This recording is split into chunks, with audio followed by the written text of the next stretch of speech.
Well, the clock is ticking for some of these Marlies hopefuls, and the tension is surely mounting as the Marlies hit the ice for a practice late afternoon ahead of their game. A late afternoon affair as well on Saturday, 4 o'clock in Thorold.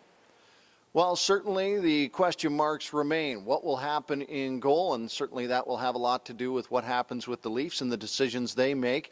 They will have to send some players back who all have to clear waivers. If they clear waivers, that will mean that 2 goaltenders will be here and 2 will have to leave. Of course, Casimir Kaskisuo played in the game last night, looked solid, and Justin Peters is here as well on a professional tryout. Eamon McAdam, who came over on the trade with the New York Islanders. And so a crowded crease, to say at the very beginning, would not be inaccurate, but those decisions will get made certainly as the Leafs begin to make their decisions, which should come over the weekend. A lot of the players that will make up a lot of the full-time Marlies this year still with the Leafs. That will change over the weekend. So these players that are here trying to make one last effort here to make an impression and stick around, or at least be one of the options that Sheldon Keefe and his coaching staff can rely upon from the Newfoundland Growlers.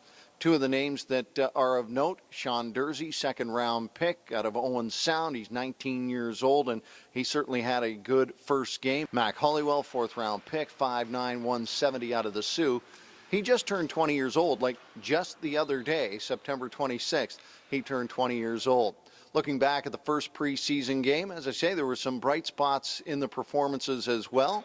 Although it was a 4-2 loss, Semyon Babintsev picked up a goal in this decently paced game. He was the last stick on a Marlies shot, opening power play goal. Matt Bradley notched the other marker for the Toronto Marlies. He originally drafted by the Canadiens in 2015, and he notched 79 points in Regina last season.